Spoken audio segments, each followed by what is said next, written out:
Seakan-akan dia hidup selama-lamanya. Kalian tak dapat wahyu secara langsung. Tak tersisa kecuali orang-orang yang lalai. Intinya adalah sama.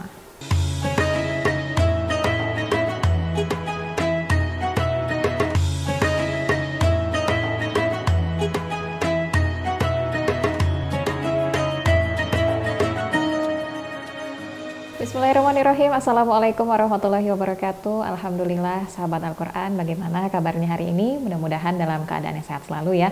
Dan tentunya selalu diberikan kemudahan bagi Allah Subhanahu wa Ta'ala untuk sama-sama kita menimba ilmu.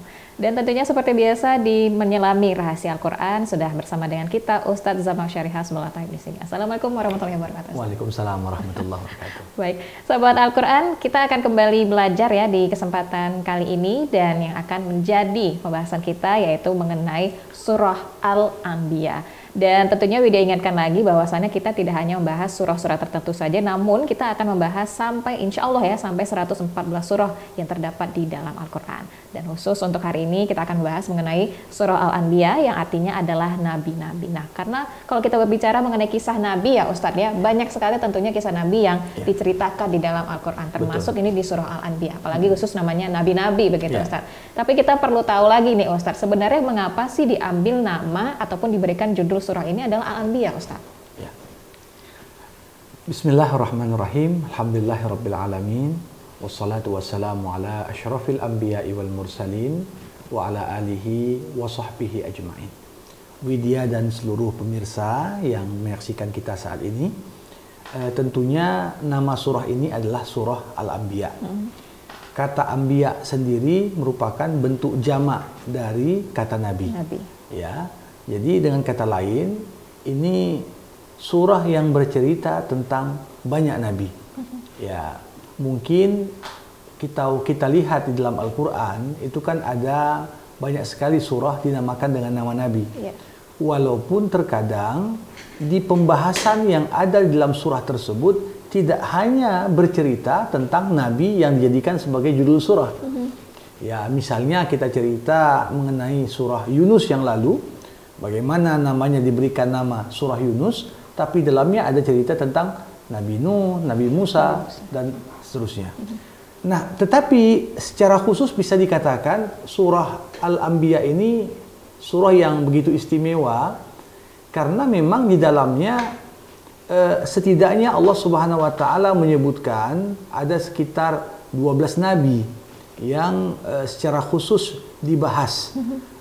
Dan masing-masing nabi tentunya tujuan diabadikan kisah mereka di sini tak lain dan tidak bukan adalah untuk membantah apa yang menjadi argumentasi dari orang-orang kafir di Mekah yang menolak untuk menjadikan Nabi Muhammad itu sebagai seorang nabi. Mereka mengatakan kalau sekiranya Allah berkenan mengutus seorang nabi, kenapa engkau Muhammad? Kenapa tidak malaikat? Atau kenapa tidak orang lain selain engkau?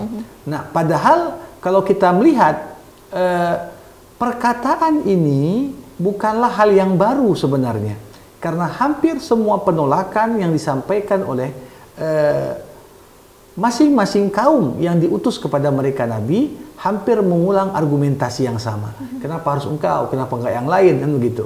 Jadi ini semacam penyemangat dan tawar sedingin kepada Nabi Muhammad SAW untuk menyadari betul bahwasanya ya tantangan itu wajar, dan tentunya dalam hal ini jangan pula kemudian ketika engkau dihadapkan dengan penolakan seperti itu, Nabi Muhammad kemudian menjadi patah semangat, karena banyak nabi penolakan terhadap mereka juga tidak kurang dari apa yang dihadapi Nabi Muhammad. Menjadi pelajaran juga buat kita Ustaz, kalau misalnya kita dalam suatu hal kita ingin menyebarkan kebaikan, namun tentunya ada juga penolakan, kita tidak boleh pesimis begitu Ustaz, tidak boleh patah semangat juga.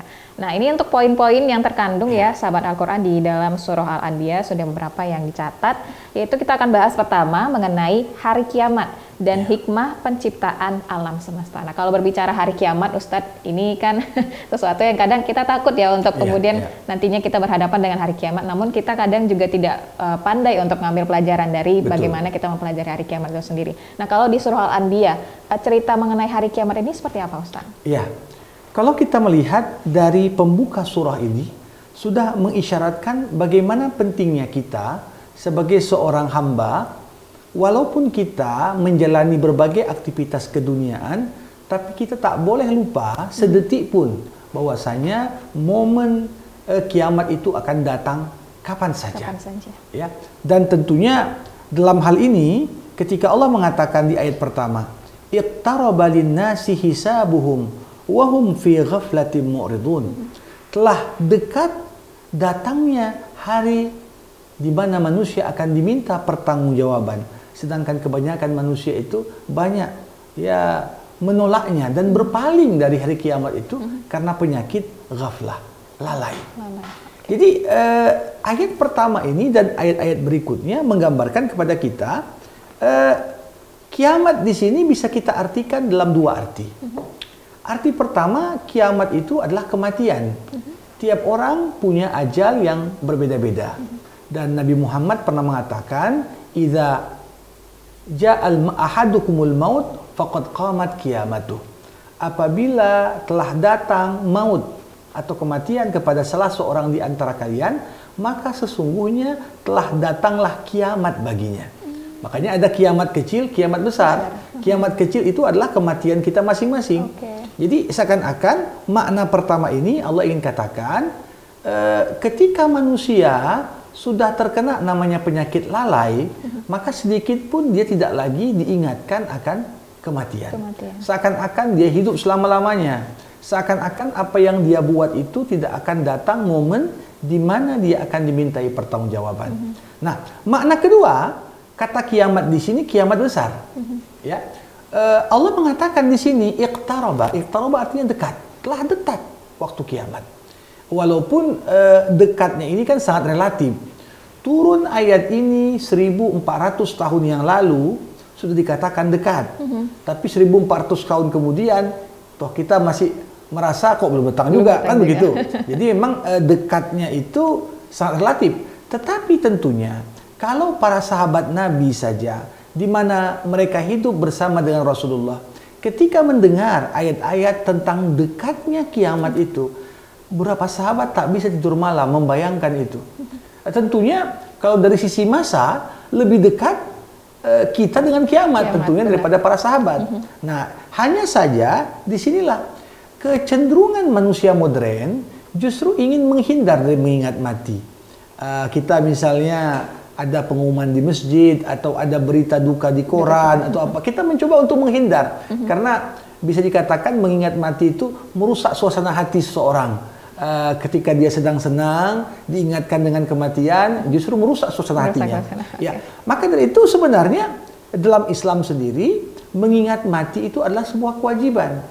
Karena ketika kita mengingat mati, senantiasa kita itu akan terpelihara untuk tidak berbuat yang macam-macam. Bayangkan kalau kita senantiasa membayangkan sekiranya yang aku kerjakan sekarang itulah pekerjaan terakhir yang aku buat, macam mana? Tentunya kita menginginkan apa yang kita buat sebagai penutup kehidupan kita adalah amalan-amalan yang terbaik. Nah, jadi di surah Al-Anbiya ini Allah secara khusus menggambarkan ada dua penyakit yang menggerogoti hati manusia yang akhirnya ini membuat kita lupa akan kiamat. Dua penyakit. Tidak sadar bahwasanya kiamat itu semakin dekat ya kepada kita semua. Tadi yang pertama cerita tentang ghaflah, lalai. Lalai ini sering sekali muncul kenapa? Karena rutinitas. Ketika kita menjalani kegiatan yang sama setiap hari, rutinitas. Nah, ini akan terbentuk di pola pikir kita untuk tidak mempertanyakan hal-hal yang kita jalani. Kita anggap udah dari sana begitu kok, untuk apa lagi dipertanyakan, kan begitu. Rutinitas ini sering sekali membuat kita lalai untuk bertafakur. Misalnya perubahan siang dan malam, ya terbit dan terbenamnya matahari. Sebenarnya kalau kita renungkan di situ, segala sesuatu itu kan ada awal dan ada akhir. Kehidupan itu ada awal, ada akhir. Kalau kita jadikan alam semesta beserta fenomena yang ada sebagai bahan bagi kita untuk berkontemplasi, tentunya kita akan ingat. Tapi kelalaian sekali lagi membuat kita menganggap ya Kalau ada siang ya pasti ada malam. Hal biasa. Biasa saja. Okay. Hingga yang terjadi adalah kita sering sekali lupa untuk mengambil pesan-pesan Allah di balik kejadian-kejadian yang ada. Nah, yang kedua, salah satu alasan juga orang itu kemudian lupa akan kiamat. Kenapa? Terlalu cinta akan dunia. Ya, jadi kalau kita lihat di sini, ma ya'tihim min dzikrin min rabbihim muhdasin illa istama'uhu wa hum yal'abun lahiyatan qulubuhum.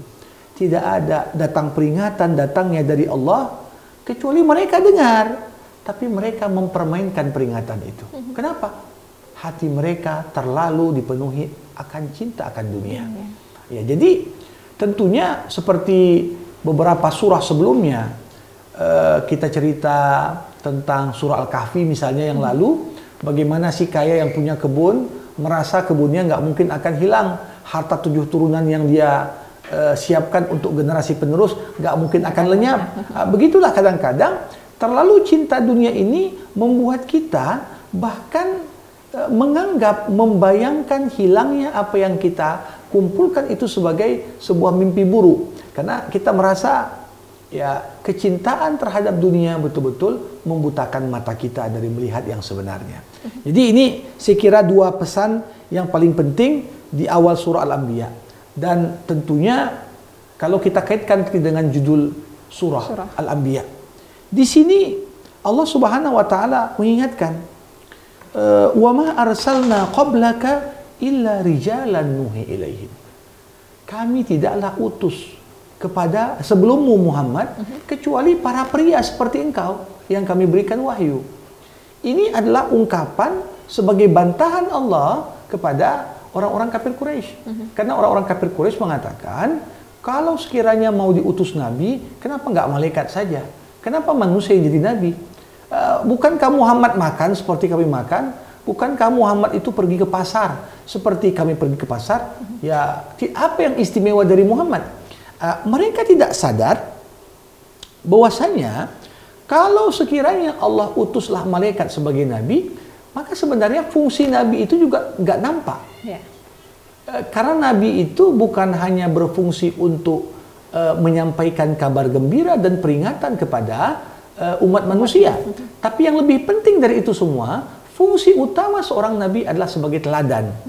Coba bayangkan kalau nabi itu dari bangsa malaikat. Malaikat tak makan, malaikat tak minum, malaikat tak berkeluarga, malaikat dalam hal ini bahkan tidak punya keinginan untuk berbuat hal yang mungkin dianggap maksiat kepada Allah. Berbeda dengan manusia. Kalau manusia ini punya nafsu, manusia punya angan-angan yang tinggi, manusia punya cita-cita yang besar. Nah, disinilah pentingnya bagaimana nabi itu dari golongan manusia.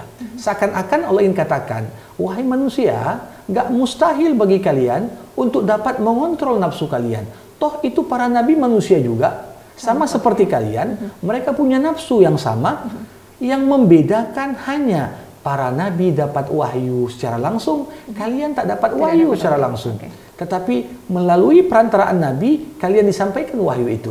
Sedangkan hal-hal yang lain, nabi juga makan seperti kalian makan, nabi juga berkeluarga seperti kalian berkeluarga. Maka di sini kalau kita renungkan pesan ini, maka tentunya ini yang kemudian menjadi peringatan bagi penduduk Mekah. Karena kemudian Allah mulai bercerita di awal surah ini, berapa banyak negeri-negeri sebelum kalian yang kami hancurkan, kata Allah. Kenapa? Karena mendustakan para nabi. Padahal para nabi datang, mereka tak minta kepentingan duniawi apapun, tidak minta uang, tidak minta, membawa kabar gembira bagi orang yang beriman, membawa peringatan kepada orang-orang yang kafir. Dan yang terpenting, keberadaan nabi tengah-tengah mereka sebagai teladan yang bisa memberikan contoh dan role model dalam kehidupan. Oke, makanya kenapa nabi itu yang diutus adalah seorang manusia begitu Seorang Ustaz, manusia, ya? betul. Karena yang dicontohkan adalah manusia, yang mencontoh juga akan manusia begitu betul, Ustaz, ya. betul. Tidak mungkin juga tadinya malaikat begitu, Iya. karena tidak mungkin kita mengikuti juga.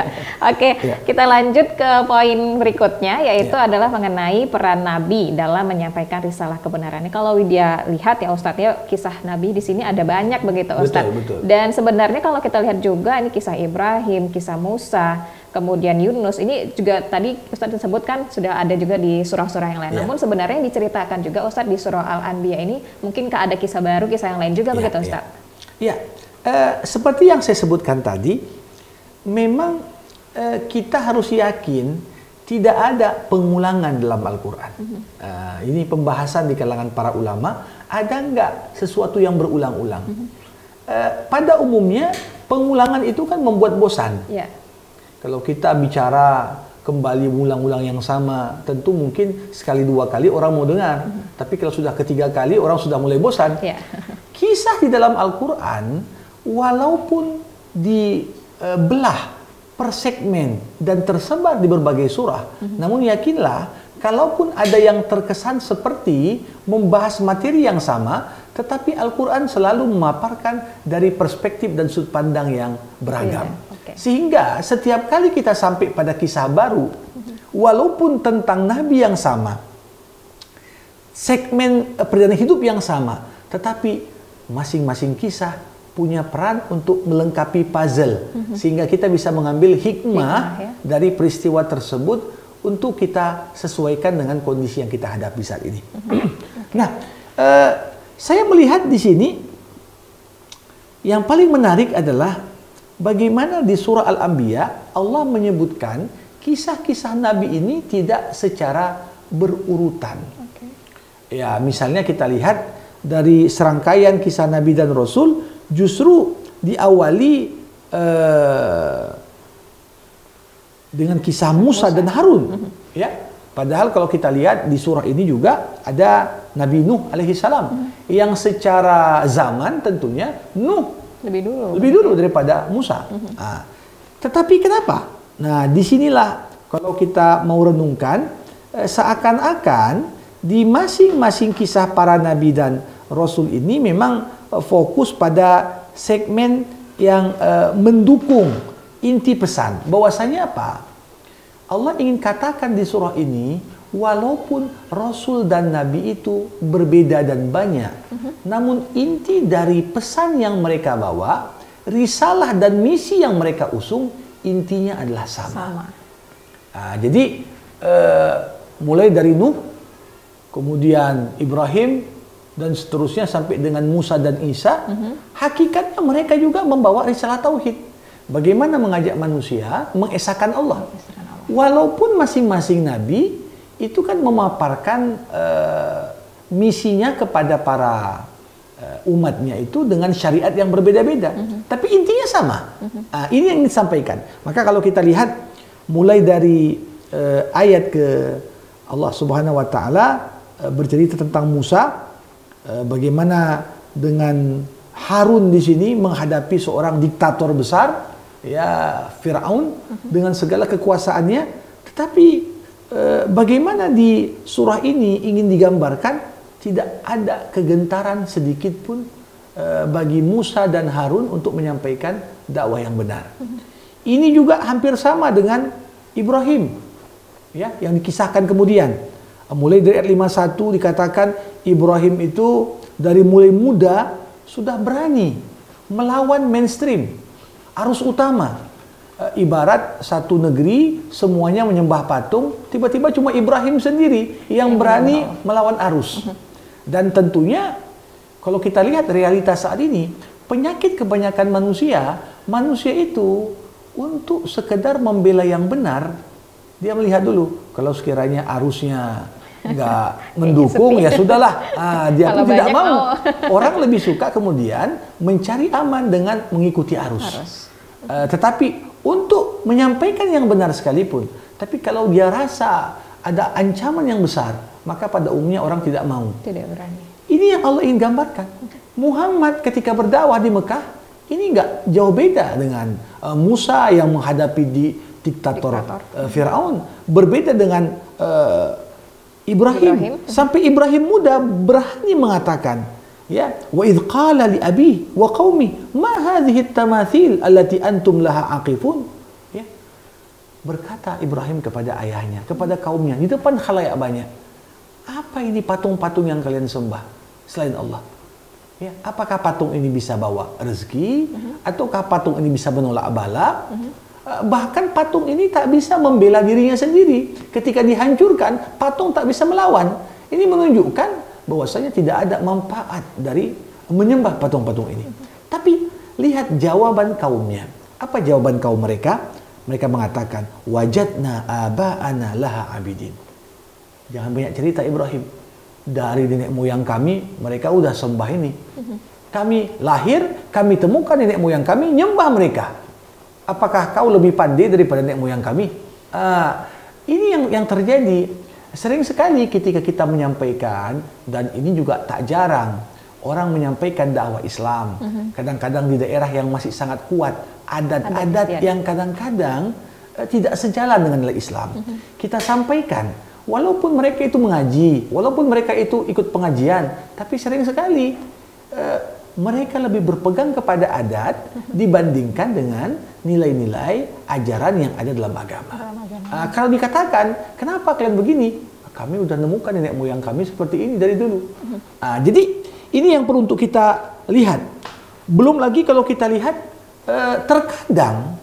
terkadang yang normal pun bisa dianggap abnormal. Ketika yang normal menjadi sedikit di tengah-tengah orang yang abnormal.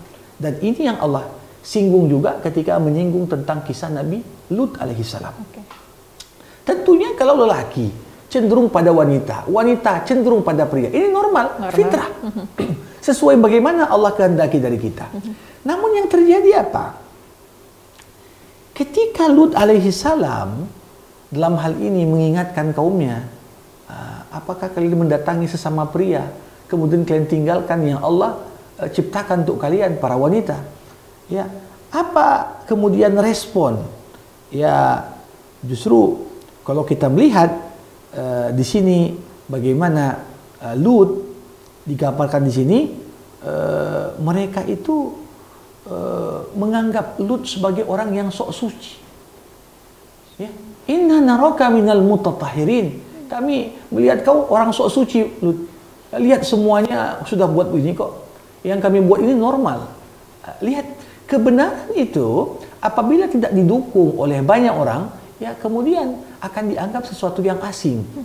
Bahkan yang benar pun bisa dianggap menjadi salah. Ketika kehidupan itu justru didominasi dengan yang batil. Jadi ini digambarkan juga. Muhammad dalam dakwahmu ingat, Lut lebih parah lagi masyarakat ketika itu. Kalaupun kau mendapatkan penolakan dari Abu Lahab, Abu Jahal, ya minimal mereka masih normal lah istilahnya. Begitu kan? Karena sesungguhnya ada nabi yang menghadapi musuh yang tak normal. Benar. Begitu. Kemudian cerita lagi tentang Ismail, tentang Ishak, tentang ya hingga kemudian sedikit banyak ingin digambarkan di sini kisah tentang Nabi Daud dan Nabi Sulaiman. Kita tahu Daud dan Sulaiman adalah ayah dan anak. Ini dua nabi yang sangat istimewa karena keduanya bukan hanya sebagai pemimpin agama sebagai nabi, tapi keduanya juga punya kekuasaan dan otoritas karena keduanya adalah raja. Kalau Daud bisa dikatakan sebagai pendiri kerajaan Israel pertama, yang tentunya di bawah kekuasaannya Bani Israel waktu itu mencapai kemajuan yang cukup luar biasa. Bahkan mukjizatnya Daud ini kan bisa meludakkan logam yang keras. Begitu juga Sulaiman makin meningkatkan kembali capaian-capaian peradaban yang dibangun. Tetapi di surah Al-Anbiya ini ingin digambarkan bahwasanya apa? Kelebihan Daud dan Sulaiman itu juga tidak membuat mereka lupa. Mereka adalah nabi dan rasul. Ya, dan di sini menarik ada satu kisah, satu kisah tentang Daud dan Sulaiman digambarkan oleh Allah di sini. Terkadang Allah berikan kelebihan pada anak yang tak diberikan kepada ayah. Sebagaimana Allah berikan kepada Sulaiman pemahaman yang dalam melebihi pemahaman ayahnya. Jadi para nabi sendiri pun ya berbeda-beda. Ya, misalnya dikisahkan di sini wa Dawud wa Sulaiman idh yahkumani fil harth idh nafathat fihi ghanamul qaum wa kunna li hukmihim syahidin fafahamnaha Sulaiman wa kullan ataina hukman wa ilma. Dikatakan di sini ada seorang peternak, di sisi lain ada seorang petani. Keduanya bertikai karena ternak si peternak ini masuk ke lahan pertanian si petani dan memakan tumbuh-tumbuhan yang sudah ditanamnya. Nah, keduanya kemudian melapor kepada Daud alaihissalam. Ketika itu Sulaiman belum jadi raja, Daud sudah menjadi raja. Nah, Sulaiman pun mencoba untuk memberikan putusan hukum yang terbaik. Akhirnya Daud memutuskan si peternak harus menyerahkan beberapa kambing hewan ternak miliknya kepada si pemilik lahan. Karena ganti rugi itu diperkirakan nilainya sama dengan nilai ternak yang merusak. Maka Daud memutuskan ternak itu harus diserahkan kepada yang pihak yang dirugikan. Tapi begitu dua orang yang bertikai ini keluar dari pengadilan, Sulaiman kemudian bertanya, apa hukum ayahku Daud atas kalian? Diceritakan. Sulaiman mengatakan, aku punya opsi hukum yang lebih baik. Lantas apa alternatif hukum yang ditampilkan Sulaiman? Sulaiman mengatakan, kita minta kepada si peternak untuk memperbaiki lahan kebun. Selama masa perbaikan itu, tentunya si pengelola kebun boleh memanfaatkan hasil ternak. Diambil susunya, diambil apanya, sehingga masing-masing tidak terlalu dirugikan. Akhirnya ya Daud pun kemudian memahami bahwasanya tingkat pemahaman orang itu berbeda-beda. Dan tentunya ini merupakan sebuah anugerah ketika seorang ayah melihat anaknya lebih cerdas dari dia, senang. Tidak ada satupun manusia kecuali tak berharap ada orang lain lebih hebat dari dia. Kecuali kita berharap anak kita lebih hebat dari kita. Nah, tapi kalau dengan orang lain kita tak pingin, maunya aku lebih hebat dari dia. Tapi kalau anak kita lebih hebat dari kita bersyukur. Di sini ingin digambarkan, para nabi juga punya anak. Jangan kalian permasalahkan Muhammad menikah. Muhammad punya anak. Buktinya Daud dan Sulaiman ini ayah dan anak. Tapi keduanya adalah sosok para nabi dan rasul yang membawa keadilan dan kesejahteraan di tengah-tengah umat manusia. Termasuklah cerita di sini yang nggak disebutkan di tempat lain, kisah tentang Nabi Ayub. Kisah Nabi Ayub. Nabi Ayub ini kan nabi yang diuji Allah dengan penyakit. Ya, bagaimana kemudian seorang nabi yang punya keluarga, punya istri yang banyak, anak yang banyak, gara-gara sang ayah sakit, kemudian semua keluarga dekatnya meninggalkan dia. Tapi di momen ini tidak sedikit pun Ayub pernah mengeluh atas ketetapan Allah atas dirinya. Untuk mengingatkan kepada kita, semua yang kita punya saat ini mungkin hilang dari kita, mungkin pergi meninggalkan kita. Bisa terjadi seketika begitu Ustaz ya? Tetapi satu-satunya yang setia menemani kita siapa? Allah. Nah, ini yang ingin digambarkan Allah kepada Nabi Muhammad. Ya. Selama kau bersamaku, aku tak akan tinggalkan kau. Tapi kalau kau bergantung, bersandar kepada selain aku, semua tempat engkau bersandar mungkin akan meninggalkanmu. Jadi di sini gambaran kepada kita bagaimana kesabaran Ayub patut untuk jadi inspirasi bagi kita. Ya, kalau kita lihat banyak pasien di rumah sakit sekarang tergeletak, ya mungkin penyakitnya nggak seberat Ayub. Bayangkan Ayub ini puluhan tahun, ya, tetapi yang membedakan orang sakit sabar seperti Ayub dengan orang sakit yang tak sabaran, justru yang tak sabaran ini akan merasakan gangguan kejiwaan yang lebih besar. Ya, jadi di sini cerita-cerita Nabi yang kalau kita renungkan tentunya ada cerita tentang Yahya, dan penutup dari semua Idris, Ismail, Zulkifli, sebagian dari nabi-nabi ini sekedar disebut namanya tanpa disebut cerita tentangnya. Ya, tapi penutup itulah kisah Maryam dan Isa, dan tentunya ini kisah yang sudah berkali-kali juga kita bahas mulai dari surah Al-Imran, surah Maryam yang lalu, ya bagaimana kemudian Isa alaihi salam, bahkan Maryam walaupun bukan nabi, tapi karena dia dapat ujian besar dari Allah. Wanita yang dipilih untuk menjadi satu-satunya wanita yang melahirkan tanpa pernah disentuh seorang pria pun, maka ujian yang dihadapi Maryam juga tidak kalah berat dibanding dengan para nabi-nabi yang lain. Oke, kita masuk ke poin selanjutnya nih Ustadz, yaitu mengenai tanda kiamat, yaitu diceritakan juga mengenai Ya'juj dan Ma'juj ini Ustadz. Nah, ini kita penasaran Ustadz, Ya'juj dan Ma'juj ini yang dikisahkan bagaimana Ustadz? Ya, tentunya cerita tentang Ya'juj dan Ma'juj ini hanya disebutkan di 2 tempat dalam Al-Quran. Yang pertama yang sudah kita bahas sebelumnya di surah Al-Kahfi, bagaimana sosok Raja Zulkarnain membantu penduduk negeri membuat sebuah benteng dari logam untuk tidak diserang oleh Ya'juj Ma'juj. Dan di sini digambarkan bahwasanya apa? Wa haramun ala qaryatin ahlaknaha annahum la yarji'un hatta idza futihat Ya'juj wa Ma'juj wa hum min kulli hadabi yansilun. Ini di ayat 96 di mana Allah sebutkan kata Ya'juj Ma'juj ini punya keterkaitan dengan kisah yang ada di Al-Kahfi. Kalau Al-Kahfi itu baru cerita Raja Zulkarnain membangun bendungan, membangun benteng dari logam. Nah, di sini digambarkan bahwasanya tidak akan datang kiamat sampai benteng yang dibangun oleh Zulkarnain ini nanti akan roboh. Dan keluarlah di situ bangsa Ya'juj Ma'juj ini yang akan membawa pengerusakan ke semua permukaan bumi.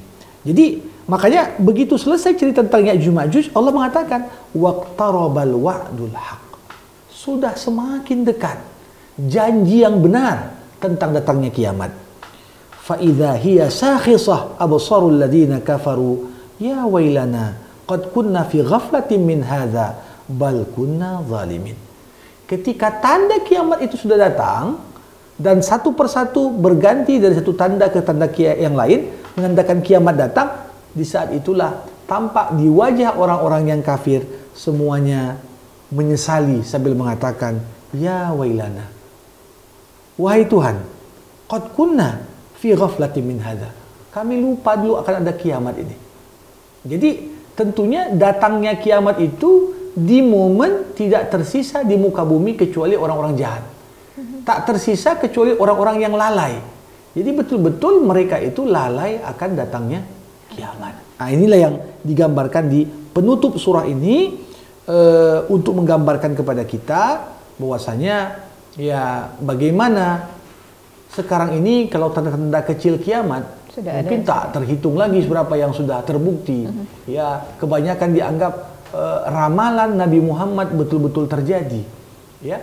Tapi untuk tanda-tanda besar, ya ini yang kemudian masih diperbincangkan. Karena sesungguhnya kalau sudah masuk satu tanda yang besar, akan begitu cepat munculnya tanda-tanda besar yang lain, dan di momen itu Allah mengatakan gak akan berubah lagi status.